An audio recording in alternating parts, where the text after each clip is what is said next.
बिस्मिल्लाहिर्रहमानिर्रहीम। अस्सलाम वालेकुम नाज़रीन, मैं हूं आपका होस्ट अहमद फवाद। आज तारीख है 24 सितंबर और दिन है बुध का। 5 खबरें आज की व्लॉग में आपके साथ शेयर करूंगा जी।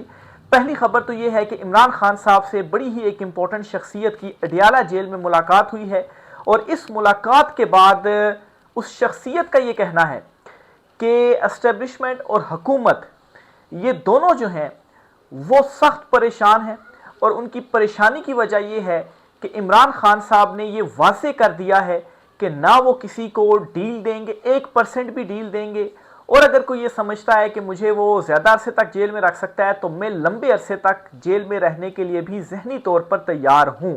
इस वजह से इस वक्त इस्टेब्लिशमेंट और हुकूमत जो है वो सख्त परेशान है। कुछ एक्सक्लूसिव डिटेल्स आपके साथ में शेयर करूँगा जी कि फ्रस्ट्रेशन जो है वो बढ़ती जा रही है। इमरान खान साहब दूसरी तरफ जो है वो डटे हुए हैं। दूसरी खबर यह है कि पेशावर का जो जलसा होने जा रहा है 27 सितंबर को, ये जलसा नॉर्मल जलसा नहीं होगा, ये मुख्तलिफ नौइयत का जलसा होगा और इस जलसे के बाद हवाओं का जो रुख है, ना सिर्फ हवाओं का रुख तब्दील होगा बल्कि इस हुकूमत की जो परेशानी है वो मजीद बढ़ जाएगी। इस पर भी कुछ तफसीलात आपसे शेयर करूंगा। तीसरी खबर जी, अली मोहम्मद खान साहब जो हैं वो आहिस्ता आहिस्ता शेर अफजल मरवत बनते जा रहे हैं, इस पर भी कुछ चीज़ें आपसे शेयर करूंगा। चौथी खबर ये कि इमरान खान साहब ने कुछ लोगों को पार्टी से निकालने का आज सख्ती से जो अंदिया है वो दिया है। खान साहब ने क्या कहा, इसको भी कुछ तफसीलात आपके साथ शेयर करूंगा। और आखिरी खबर आपके साथ ये शेयर करनी है जी कि बाकायदा तौर पर यह मान लिया गया है पीपल्स पार्टी की जानिब से कि ये जो हुकूमत है वो डील के तहत ही आई है। पीपल्स पार्टी मुसलसल ये काम कर रही है और सारे का सारा जो मलबा है अपने से उतार कर जो गंद है वो नून लीग के ऊपर डाल रही है और अब पीपल्स पार्टी अपने मुंह से ये कह रही है कि ये हुकूमत डील के तहत आई है। इस पर भी कुछ तफसीलात हैं, वो भी आपके साथ में शेयर करूंगा। सबसे पहले तो जी एक अहम शख्सियत की मुलाकात हुई है अडियाला जेल में इमरान खान साहब से, और इस मुलाकात के बाद उस अहम शख्सियत की जानिब से 2 बातें क्लियर की गई हैं। पहली बात तो ये जी कि इमरान खान साहब एस्टेब्लिशमेंट हुकूमत किसी को 1% डील देने के लिए भी तैयार नहीं है। यानी कि इतना जुल्म जबरदस्तायत किया गया, 2 साल से ऊपर हो गया है, क्या कुछ नहीं किया जा रहा और अभी भी सख्तियां दिन ब दिन बढ़ाई जा रही हैं। लेकिन इसके बावजूद इमरान खान साहब का क्या कहना है जी, वो ये डिसाइड कर चुके हैं, वो ये फैसला कर चुके हैं और बहुत वाज़ेह फैसला है, कैटेगोरिकली चीज़ें वो कह चुके हैं 1% भी किसी को जो डील है वो नहीं मिलनी। नंबर 1 तो ये। दूसरी ये कि इमरान खान साहब जहनी तौर पर तैयार हो चुके हैं, वो जहनी तौर पर तैयार हैं कि जितना मर्जी लंबा अरसा आप मुझे जेल में रखो, मैं रेडी हूं, मैं जेल में रहने के लिए तैयार हूं। उनको ये धमकियां दी जाती रही 1 साल 2 साल 3 साल 5 साल आपको जेल में जो है वो हम रखेंगे, तो इमरान खान साहब उनको आगे से ये कहते रहे 1 साल क्या, 1 साल तो बहुत कम है, आप मुझे 5 साल जेल में रखो, मैं तैयार हूं, लेकिन किसी सूरत जो डील है जी वो नहीं दूंगा। तो ये 2 बातें जो हैं जी उस शख्सियत की जानिब से कंफर्म की गई हैं। उस शख्सियत के हवाले से जो डिटेल्स हैं सीगा राज में रखूंगा। बहरहाल इसके बाद क्या हुआ है जी कि एस्टेब्लिशमेंट और ताकतवर हल्के जो हैं, जो हुकूमत है, ये सख्त परेशान है कि हम कुछ समझते थे, कर कुछ रहे हैं, मामलात बिगड़ते जा रहे हैं, हाथ से चीज़ें निकलती जा रही हैं, बेशक हमारा कंट्रोल चीज़ों के ऊपर है लेकिन इमरान खान साहब को हम हराने में नाकाम रहे हैं। तो एक ये बात जो है वो तस्लीम कर ली गई है और परेशानी बढ़ती जा रही है और मज़ीद परेशानी इस वजह से भी बढ़ती जा रही है कि इमरान खान साहब ने जो 27 सितंबर का जलसा करने जा रहे हैं, जलसे का उन्होंने ऐलान किया हुआ है, ये जलसा बहुत कुछ बदलने जा रहा है। नंबर 1 तो ये कि इस जलसे के बाद बहुत बड़ी बड़ी जो तब्दीलियां हैं वो होने जा रही हैं। सबसे पहली बड़ी तब्दीली तो ये जी कि इस जलसे के अंदर ये ऐलानात किए जाएंगे और अगर ऐलानात नहीं भी किए गए तो चीज़ें डिसाइड हो रही हैं। इस जलसे के बाद तहरीक का आगाज़ बाकायदा तौर पर पाकिस्तान तहरीक इंसाफ की जानिब से, उनके इत्तेहादियों की जानिब से, तहरीक तहफ़्ज़ुज़ आइन का जो प्लेटफॉर्म है उस जानिब से जो तहरीक है उसका आगाज़ कर दिया जाएगा। तो एक तरफ खान साहब बिल्कुल डटे हुए हैं, वहाँ से प्रेशर है एस्टेब्लिशमेंट या हुकूमत के ऊपर, और दूसरा ये जी कि खान साहब अब तहरीक चलाने जा रहे हैं और अक्टूबर नवंबर में ये जो सारे मामलात हैं वो होंगे और उस टाइम पर होंगे जब एक्सटेंशन के हवाले से जो मैटर्स हैं जी वो अरूज पर होंगे और महंगाई और बेरोज़गारी जो है वो ऑलरेडी अरूज पर है लेकिन ये मज़ीद बढ़ने जा रही है। लास्ट फिलहाल जिन्होंने मेरा देखा, मैंने उनको ये चीज़ बताई है कि $1.5 अरब की सिर्फ गंदम इंपोर्ट आपको इस मरतबा करनी पड़ेगी। तो $1 अरब के लिए आप IMF के मिन्नत करते और सख्त शराइत मानते हैं, तो $1.5 अरब आप कहाँ से लाएंगे? और फिर जब ये इंपोर्ट की जाएगी तो गंदम की जो कीमतें हैं वो कहाँ पर पहुँचेंगी? तो इस वजह से भी ये डरे हुए हैं कि अवाम अज खुद निकल रही है। अजान का जो एक वो था वो इंडिविजुअल हैसियत में लोगों की जानिब से शुरू किया गया और वो कितना जो है वो कामयाब हुआ। फिर उसके बाद ना सिर्फ अवामी तहरीक बल्कि जो वकला हैं वो खड़े होने जा रहे हैं जी, वो सड़कों पर आने का जो फैसला है जी वो उनकी जानिब से किया जा रहा है कि एनफ इज़ एनफ, अब तो जो है वो चीज़ें हद क्रॉस कर चुकी हैं। तो दूसरा ये जी कि इस जलसे के बाद ये मामला भी जो है वो होने जा रहा है कि जो वकला हैं वो सड़कों पर आने के हवाले से जो फैसला है जी वो कर रहे हैं। फिर उसके बाद पाकिस्तान तहरीक इंसाफ की जो क़यादत है इससे पहले इतनी ज़्यादा संजीदा या सीरियस नहीं थी जितनी वो इस जलसे को लेकर है। आप ये देखें कि फर्स्ट टाइम ऐसा हो रहा है कि असद कैसर साहब ने इमरान खान साहब, ये जो जलसा है होने जा रहा है 27 तारीख को, इस जलसे को रिलीज इमरान खान का जो नाम है जी वो दिया और इसका जो मकसद है वो रिलीज इमरान खान है। तो और फिर उसके अलावा कोशिशें भी भरपूर की जा रही हैं। और ये मतलब पहली मरतबा मैं देख रहा हूँ जी कि PTI की जो कुछ क़यादत है, कुछ तो अभी भी कंप्रोमाइज़ जो बैरिस्टर गौहर वगैरह उनके हवाले से है उनको तो साइड पर कर दें, लेकिन कुछ जो क़यादत है वो इस जलसे के हवाले से सीरियस है। इमरान खान साहब की रिहाई को लेकर अब वो सीरियस हैं।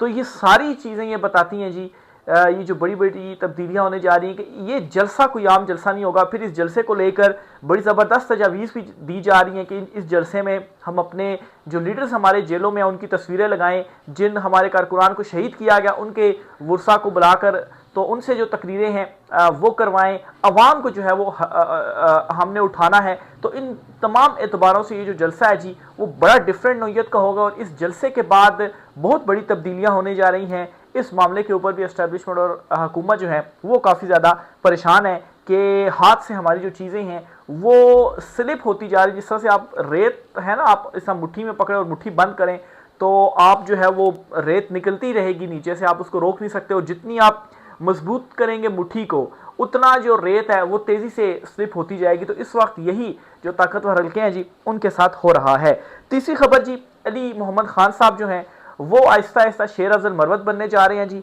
उन्होंने एतराज़ उठाया इमरान खान साहब के ट्विटर अकाउंट के ऊपर और ये तासुर दिया जी कि इमरान खान साहब की जो ट्वीट्स हैं वो ट्वीट्स में बहुत कुछ ऐसा लिखा जाता है कि जो इमरान खान साहब नहीं कहते और वो खुद से ही लिख दिया जाता है। इस वजह से उन्होंने जो एतराज़ है जी वो उठा दिया और पहले भी कह चुके हैं जी कि खान साहब का यहीं से ऑपरेट होना चाहिए, हम ही ऑपरेट करें और जो कमेटी अप्रूव करे सिर्फ वही चीज़ ट्वीट जो है वो होनी चाहिए। भाई क्यों ये अली मोहम्मद खान साहब कहाँ से आ गए कि वो अब ये डिसाइड करेंगे कि इमरान खान साहब की ट्वीट कहाँ से ऑपरेट होगी और इमरान खान साहब क्या ट्वीट करेंगे? भाई आपकी क्या हैसियत है? इमरान खान साहब के नाम के ऊपर वोट लेकर इस वक्त आप MNA जो है वो बने हुए हैं और इमरान खान साहब को बड़ों ने छोड़ा और उसके बाद वो कहाँ पर गए हैं? जहांगीर तरीन और अलीम खान एग्जाम्पल और परवेज़ खट्टक की एग्जाम्पल आपके सामने है। आज कोई उनको शायद नाम भी उनके बहुत सारे लोग भूल गए होंगे। तो आप जो है वो ये क्या किरदार प्ले जो है वो कर रहे हैं? तो बहरहाल जी जिस तरीके से शेर अफजल मरवत मतलब है कि उनके साथ जब उनको जब थोड़ी अवाम में पॉपुलैरिटी मिली तो वो समझने लग पड़े जी कि मेरी ये पॉपुलैरिटी और वो इमरान खान के साथ जिस तरीके से वो जो मामला चले अब वो नहीं है ना, इमरान खान साहब ने उनको निकाला हुआ है। तो अब कहाँ पर है शेर अफजल मरवत, कहाँ पर है वो पॉपुलैरिटी? ये सब सिर्फ और सिर्फ इमरान खान की पॉपुलैरिटी और आपने खान साहब के नाम का जो वोट है जी वो लिया हुआ है। तो बहरहाल अली मोहम्मद खान साहब से ये मैं कहना चाहूँगा कि अगर इमरान खान साहब जो हैं उन्होंने वो जो ट्वीट्स की हैं उसमें बहुत सारी चीज़ें इमरान खान साहब ने खुद नहीं लिखी हैं, तो इमरान खान साहब आज तक अपनी ट्वीट्स को ऑन क्यों करते हैं? कितनी मुलाकातें हुई हैं, डिटेल्स इमरान खान साहब तक पहुंचती हैं, तो वो उन चीज़ों को डिसऑन कर देना इमरान खान साहब के नहीं ये बातें मैंने नहीं की हैं। इमरान खान साहब तो उल्टा ऑन करते हैं कि बिल्कुल मैंने ये जो बातें हैं जी वो की हैं और इमरान खान साहब उन बातों के ऊपर जो है वो खड़े हुए हैं। चौथी खबर जो आपसे शेयर करनी है जी वो ये है कि पार्टी के अंदर इमरान खान साहब से आ चुके हैं, उनकी फैमिली की मुलाकात हुई है, अलीमा खान साहबा की उनकी बहनों की मुलाकात हुई है। तो अलीमा खान साहबा ने बाहर आकर गुफ्तगू भी की है और इमरान खान साहब ने एक पैगाम दिया पार्टी को और ये पैगाम दिया है कि पार्टी के अंदर कुछ लोग ज़ाती इख्तलाफात को लेकर लड़ाई कर रहे हैं। तो इस पर इमरान खान साहब ने कहा है कि मैंने पहले भी ये पैगाम दिया था कि ये ज़ाती इसको छोड़ें आप और जो है जो मकसद है उसके ऊपर आप फोकस करें।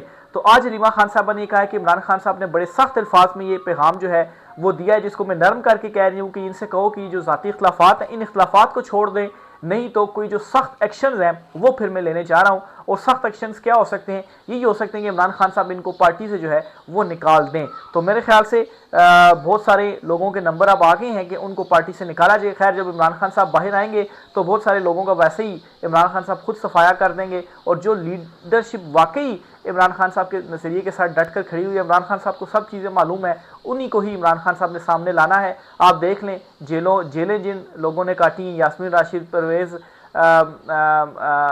परवेज़ रशीद, महमूद रशीद, सॉरी परवेज़ रशीद कह रहा हूँ, महमूद रशीद हो गए, उमर सरफराज चीमा हो गए, शाह महमूद कुरैशी हो गए। तो ज़ाहिर सी बात है इमरान खान साहब इन्हीं को ही जो है वो सामने लेकर आएंगे। तो बहरहाल जी इमरान खान साहब ने ये क्लियर कर दिया कि सख्त एक्शन लिया जाएगा। तो इसलिए जी पार्टी के अंदर जो ये कर रही हैं अपने ज़ाती उसकी बुनियाद के ऊपर जो है वो एक दूसरे से लड़ रही हैं और असल मकसद को छोड़ चुके हैं, तो उनके लिए खान साहब का ये पैगाम आ गया है कि अगर आप नहीं रह सकते हैं तो फिर यही है जी कि आपको मैं पार्टी से निकाल देता हूं, आप लोग जो हैं वो फिर साइड लाइन हो जाएं। आखिरी खबर आपको बताता चलूं जी कि नदीम अफजल चंद साहब है, उन्होंने बड़ी एक इंपॉर्टेंट स्टेटमेंट दी है, और इस स्टेटमेंट के अंदर वो ये तस्दीक कर रहे हैं कि वाकई ये जो हुकूमत है ये डील के जरिए आई है। वो ये कहते हैं जी, एक इंटरव्यू उन्होंने दिया, उसमें उन्होंने ये कहा है कि पीपल्स पार्टी को डील की ऑफर की गई थी कि आप पहले 2.5 साल के लिए वज़ीर आज़म बन जाएं। नदीम अफजल चंद साहब ने कहा। इस पर एंकर जो हैं जी उन्होंने सवाल पूछा कि किसने ऑफ़र की थी, तो इस पर नदीम अफजल चंद ने कहा कि जो गारंटर थे उन्होंने ही ऑफ़र की होगी। हमने सदारत लेकर नून लीग पर एहसान किया क्योंकि इनका इलेक्शन मुतनाज़ था, और अगर हम निज़ाम का हिस्सा ना बनते तो इलेक्शन और फॉर्म 47 को दुनिया तस्लीम ना करती। तो नदीम अफजल चंद साहब, सिस्टम का तो आपने हिस्सा बनना ही बनना था। ये तो नहीं हो सकता कि आपको कहा जाए जो गारंटर्स हैं कि आपने ये चीज़ करनी है तो फिर आप वो ना करें, तो ऐसा खैर आप नहीं कर सकते हैं, ऐसा सिर्फ और सिर्फ इमरान खान साहब भी कर सकते हैं।